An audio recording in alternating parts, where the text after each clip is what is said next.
आज हम पढ़ने जा रहे हैं भारत के पूर्वी तट व पश्चिमी तट। तट किसे कहते हैं? तट यानी वे क्षेत्र जो समुद्र से लगे हुए हैं उन्हें हम तट कहते हैं। तो भारत के दो तटीय मैदान हमें प्राप्त होते हैं, एक पश्चिमी तट और एक पूर्वी तट। ठीक, प्रायद्वीपीय भारत में हमें दो तटीय मैदान प्राप्त होते हैं, पूरब में पूर्वी तट और पश्चिम में पश्चिमी तट। अब हम इन दोनों तटों के बारे में क्रमानुसार जानेंगे। पहले हम देखते हैं भारत का पूर्वी तट। तो देखेंगे कि भारत का पूर्वी तट कौन कौन सा है।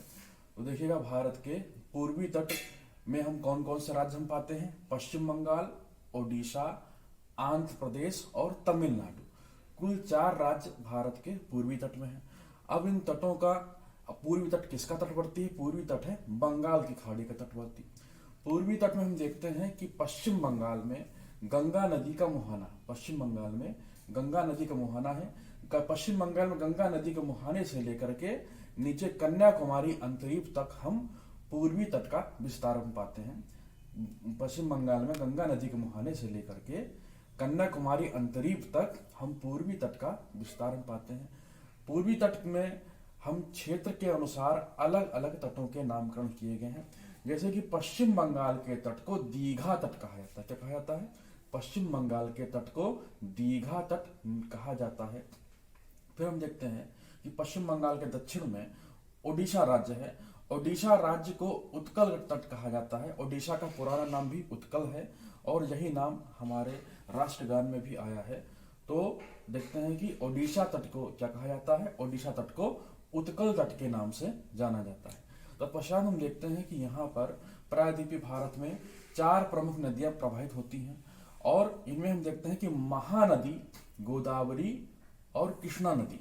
महानदी और कृष्णा नदी का क्षेत्र उत्तरी सरकार का तट कहलाता है। फिर से देखिएगा कि महानदी, गोदावरी और कृष्णा नदी। तो महानदी से कृष्णा नदी तक का क्षेत्र क्या कहलाता है? उत्तरी सरकार का तट कहलाता है। और यह तट कहाँ विस्तृत है? यह तट आंध्र प्रदेश में विस्तृत है और इसका थोड़ा सा हिस्सा तमिलनाडु में लगता है। तत्पश्चात हम देखते हैं कि पूर्वी तट में एक कावेरी नदी भी प्रवाहित होती है प्रायद्वीपीय भारत की।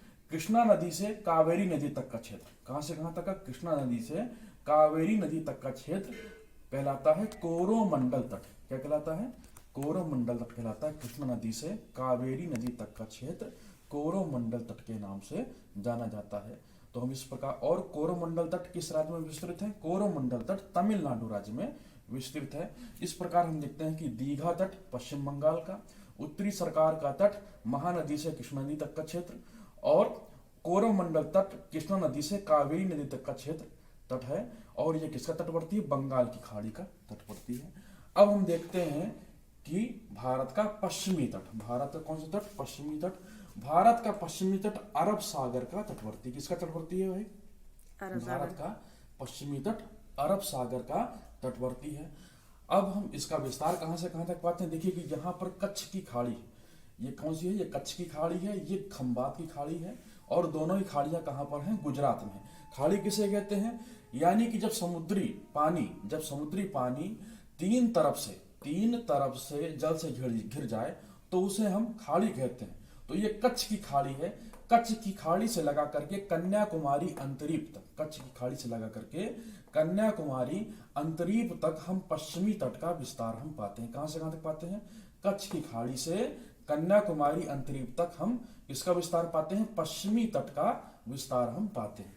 अब इस पश्चिमी तट में क्षेत्र के अनुसार अलग अलग तटों के नामकरण किए गए हैं।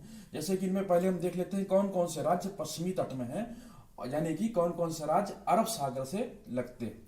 देखिए गुजरात, पहला उत्तर से दक्षिण को चलेंगे। पहला राज्य गुजरात, फिर महाराष्ट्र, गोवा, कर्नाटक और केरल, यानी कुल 5 राज्य हैं जो पश्चिमी तट के तटवर्ती हैं और अरब सागर के तटवर्ती।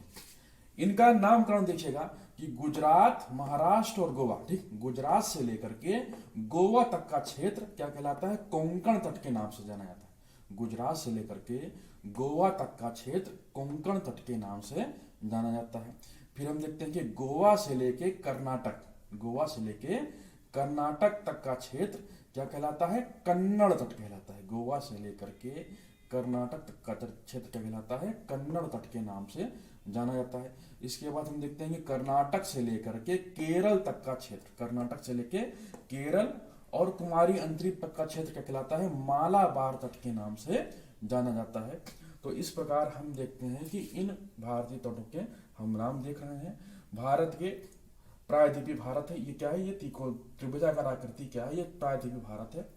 और प्रायद्वीप भारत के पूर्व में पूर्वी तट है, पश्चिम में पश्चिमी तट है और दक्षिण में हिंद महासागर है। पूर्वी तट बंगाल खाड़ी की तटवर्ती है, पश्चिमी तट अरब सागर की तटवर्ती है और दक्षिण में हिंद महासागर है। भारत हिंद महासागर के शीर्ष पर स्थित है। तो इसी प्रकार हम आगे भी अध्ययन जारी रखेंगे। धन्यवाद।